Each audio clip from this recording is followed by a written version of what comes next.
Hello, I'm FX Toycat, and good news everybody, the Trials and Tiles update is still on track to be releasing in just over 24 hours. This is something which has been commemorated by Mojang, with them sharing some official concept art for the update, as well as getting developers in to talk about their favourite parts. And I think this is something that we haven't done before. And the inspirations for why they actually came up with it. So the initial inspiration for the vault was actually a gachapon machine where you turn a little crank and a little capsule comes out. And finally, we have the reaction from the structure designer of the trial chambers when someone tried to use this entrance room as a door, and this is beyond fascinating to me. Oh, is this a door or? But first, what is the deal with this 1.21 development diary? Well, it's a bunch of developers coming together. And today, we're focusing on the journey of how we developed the trial chambers. This video was made partially with the intent of letting everyone know about the key information for 1.21. It's coming out on June 13th. It includes quite a few major features, but also it was made to help us understand why they made it and how. And it was really interesting to hear them directly confirm their inspiration for the entire structure, because it kind of started with this vision of the monster room. And we wanted to see how can we take that and just expand upon it in an even bigger structure, something that has more combat challenges, has more rewards. The monster room, also known as the dungeon, is one of the most outdated feeling structures in Minecraft, and that was true when I was playing the game in 2011. It felt weird and a little bit odd compared to the rest, but it's gotten worse and worse as the rest of the game is updated, but the dungeon has stayed the same, and it doesn't really seem like a dungeon at all, which is why they made these concept arts to convey what they wanted to do with an improvement. These were all by Christina Bravo, and this is some of the oddest concept art we've ever seen. It almost looks more like finger paintings than like Minecraft concept art, but they're all trying to convey this idea of being in a structure much bigger than you. What I thought was a much more useful one was this direct concept art where you can see it from an isometric viewpoint, and as you can see, the early trial chamber looked much more like a cross between the current trial chamber and an abandoned mineshaft. There was wood around the place and redstone torches, and there were meant to be copper patterns on the wall that would make weird sorts of symbols. It had a very different, almost futuristic vibe to them, I would say, and there's one more concept art I have to share, which is the closest we have to the current trial chambers, where you were to walk in, again, via this too high door again, and there'd be carpet right in front of you, and bookshelves, and cobwebs around the place, plus a banner pattern right up there. I really love this as an idea, and I also feel like one of the missed concepts is these weird patterns on the wall to make it feel a little bit otherworldly, almost Legend of Zelda, Breath of the Wildy, but that's a point for another time. All of these concept arts were really, really great to look at, but it was also really great to hear them actually explain directly what it is that they had as inspiration when they designed the current iteration, because Sarah Boving, who you might know as the person who designed all of the new dog textures and some of the new paintings, actually said that this was the inspiration. So the inspiration for the trial chambers was more of a Mesoamerican feel, as I feel like a lot of civilizations in that area had beautiful geometrical work that I think could really work well in Minecraft. If you're not familiar with Mesoamerica, the easiest way to simplify that down would be to say that Aztecs and Mayans were both people groups in Mesoamerica a long time before European colonization of the continent, and so that is the vibe that they are going for, and I think it's a really interesting way to design the structure, but the structure was obviously designed around one block, and I didn't realize just how hard that block was to implement until they explained this. Trial spawner was one of the most challenging part of this update. The block is complex. For example, line of sight check. This is something they only specifically require for the trial spawner, because the regular mob spawner could just spawn mobs in caves, but if you did that with the trial spawner, we found that, okay, if the block is placed somewhere like near a wall, for example, then a mob can spawn outside of the room or even outside of the structure. So in caves and stuff. Yeah, exactly. And then, okay, good luck to finishing that challenge. This is an example of why communication about updates is so important and so helpful. I think a lot of people will see the bugs that come in 1.21. There will be bugs, make no mistake, it's just impossible to avoid them, and they'll be like, wow, most of this update is basically broken, but not appreciating how much work went into a lot of features that work entirely fine, that just kind of seem like they were meant to be that way, I think is something that can be easily mistaken for. Anyway, the other thing that we learned from this was a little bit less, let's say, important, but also fascinating to me, because the vault will make an ambient sound, and one of the audio designers said that, yeah, they started with the furnace noise, but something living was missing in it, so I decided to just record some weird stuff I did with my throat, like...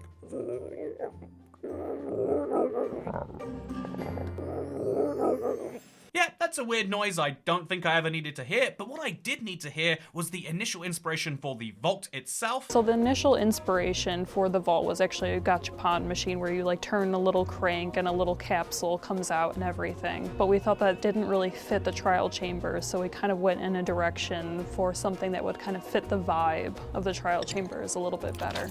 So that might seem like a fun throwaway comment, but it also shows the development time put into this, and one of those comes from the concept art. This is from Sarah Bofing, and it shows that the original design for the vault really was so much like a gachapon machine. I mean, look at this. There's the ominous vault and the regular vault. First of all, they're much easier to tell apart than their current iterations. This is something I always appreciate, but also you can see they literally have this winding thing either on the side or on the top that will open a door on the other side, like a camera shutter apparently, and that is so cool to me, because I can see why they have to be cautious about releasing concept art. Obviously, if they do it really early in an update cycle, it sounds like a feature announcement, and so things like the Fireflies or like the Birch Tree add-ons start to become to people expected features that they then have to cancel, whereas they'd much rather just only release the features they think are ready. But I think that people love hearing about things that would have been in an update as long as it's somewhere near the end of the cycle. Like, I was fascinated to learn that there was more content for the Never update that just never made it into the end version, and maybe all of you are too, but I think it's really cool when Mojang can actually share this stuff with us, part of the development process, and I also think that no one expects to hear about new features from a now and gone update, which is why I thought it was really cool that Mojang shared this, I think as part of their like anniversary nostalgia things. They said a look back in time at Minecraft's update throughout the years, when did you start playing, and then they showed off every single update's actual features when compared to each other, and I have to say, I think this is the weirdest way to show off update content, because it really undersells the quality of some updates. I mean, if you look at the World of Color update, it looks way smaller than it is. The update Aquatic also does the same. Village and Pillage looks absolutely massive though, and same with the Never update. I never realized just how huge those updates were in comparisons to Minecraft Past. But yeah, something else I thought was interesting was the Trails and Tales update. As you can see, it doesn't just look massive by itself, but also Mojang made a fun mistake here. They called it 1.20 Trails and Tales, and in case you think, oh, well, that's a funny mistake, I got roasted for this mistake. I recently made a video going through 1.20's textures in all of the old 4J packs, and we had a little typo in the video where we called it the wrong thing, and everyone acted like I was incompetent for this crazy mistake that was so impossible to make. But then actually, you know, not only is Minecraft making it here, but in this very same video I've been referencing today, all about the trial chambers, the initial title by Minecraft, the people making the update, was all about the trail chambers, and I just need you all to know that right now, that it is confusing to have a Trails and Tales update, which is already two words that are quite similar, and then for the next update to be all about trials, and that's why I called it the Trials and Tiles update, and will continue to do so. It is in fact the Tricky Trials update, and we did in fact learn one other little tidbit from this video that I think would be worth sharing, because King B Dogs at the end says this. What I think a lot of players are going to love about this update is just how much has been put into one single experience. The Trial Chambers is really this structure that has a lot of depth to it, a lot of different mechanics, and I think this is something that we haven't done before. This is the last point they make in the video, but also one of the most powerful. It's one I really want to share because it's something that when I said it a couple of weeks ago, a lot of people got right on my back. I said, like, yeah, the Tricky Trials is doing something unique by being a singular focused update. It's focused around one feature, and you know, a lot of people hated on that. I think honestly, without watching the video, because I said is Minecraft 1.21 releasing with just one feature, obviously, no, it's got 128, but for the first time ever, they're not just themed around one section of the game or around one vague biome or dimension. No, the Tricky Trials update is entirely focused around one structure. With very few exceptions, I think the paintings and the crafter are the only ones where you could argue there's basically no relation. With very few exceptions, everything in this update is tooled up for this one structure, this one challenge, which means that it will be incredibly fun to get your hands on immediately, but also there'll be an interesting telling factor over the coming months and honestly over the coming years about whether this is the better way to do something, have one really focused special piece of content as opposed to spreading the game too thin. Obviously, like I mentioned in my video talking about this, I do think that there is a little bit of a problem for people who aren't as big into survival adventures, but in a way, this is a motivation for them to try precisely that, and so this is my favorite type of update. I love new structures, I love new survival challenges, and Minecraft have combined them together, and I also love that they're being able to be honest and frank about precisely that. I do seriously think this this is going to go down as one of the better updates, but what I also think is interesting is that we had a recent bit of a discussion from the structure designer for the trial chambers. So this is someone who I believe to be very private by the fact that they've got a rule: if you follow them on Twitter, they will block you permanently. But what I think is really interesting is they decided to go on a live stream with Dan the Diamond Minecart. He is one of the bigger Minecraft YouTubers, but from back in the day, and he decided to go into 1.21 effectively blind with Olraf. It's fun to see him there, but also with Heartless Mosh, who is the structure designer for the trial chambers, and there was lots of interesting stuff that came from their interactions, and I'll try to condense it very briefly because the most interesting moment was definitely this one. Oh, is this a door or? Yeah, that's a great question. Looks like it should be. Looks like it should be. That is seriously all we got, by the way, is just that is the answer, which makes me think one of two things. Either they're realizing for the first time, like, oh yeah, it looks like a lot of players are going to look at this and assume it's a door to somewhere, or, and you know, like, maybe there's something about like, oh yeah, but it really is nothing, or maybe they do have some grander intent, but it's for future updates. In the same way that when you look at the Ancient City portal, it's one of those, like, it could be planned into later. Maybe that's where the trial chamber entrance is. At some point they could make it do something, but for now it is nothing, and I think that's telling. But what I also think is telling is the rest of this, because very early on, just before they go to the structure, Heartless Mosh says this about the balance of the structure. We've kind of bounced the trial chambers for like the midpoint of the gear tech tree. This makes sense if you've spent enough time in trial chambers, but it's also kind of cool to hear if you already have all the best stuff in Minecraft. If you have a 12-year-old Minecraft world, you're not going to get anything too particularly, you know, fancy in terms of extra gear, but if you come into one of these in the early game, it's going to be really cool. But how do you get into this in the early game? Well, there's an interesting answer to that. Yeah, that's a good question. If you get to a cartographer,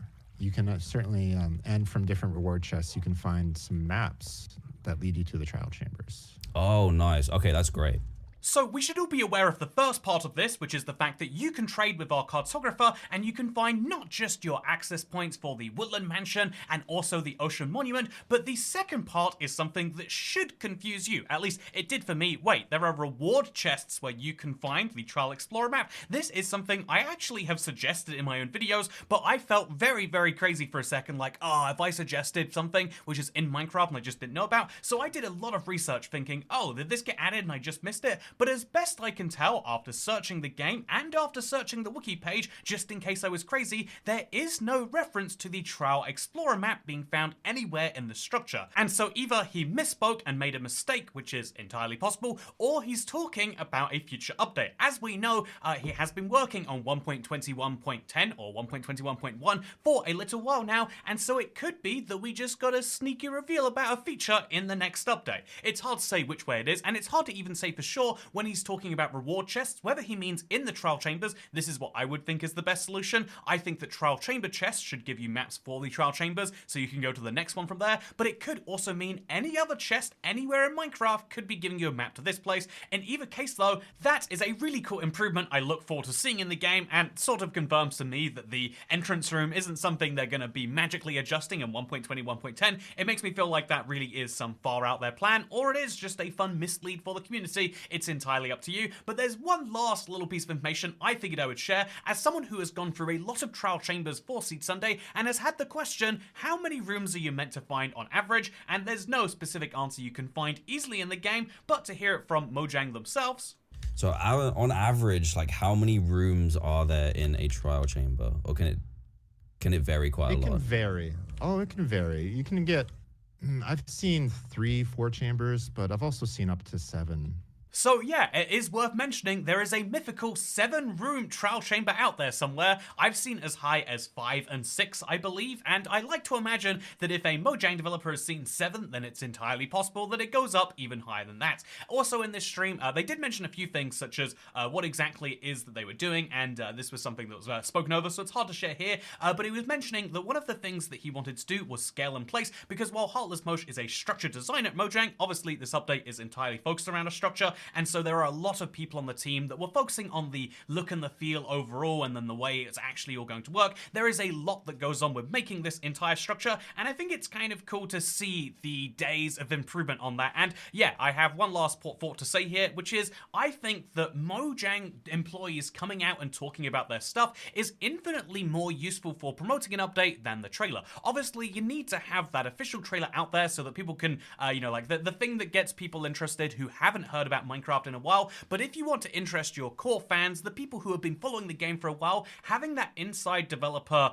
kind of look, having the people who play the game as much as them, if not more, explain it is something that a lot of people really enjoy, myself included. And so thank you to Mojang for being more communicative recently. I think it helps a lot, and I also think that this update is going to be a lot of fun, which is why in just over 24 hours I'm going to start my first project inside of it. It's going to be a lot of fun, but I look forward to seeing you on Thursday for the Waiting for 1.21 live stream, and then of course my first project as soon as the update comes out. It is so hyped. I cannot believe that it is literally like a day and a half away at this point, but thank you for watching, everybody. I hope you all enjoyed. Have a great week, and I'll see you tomorrow. Goodbye.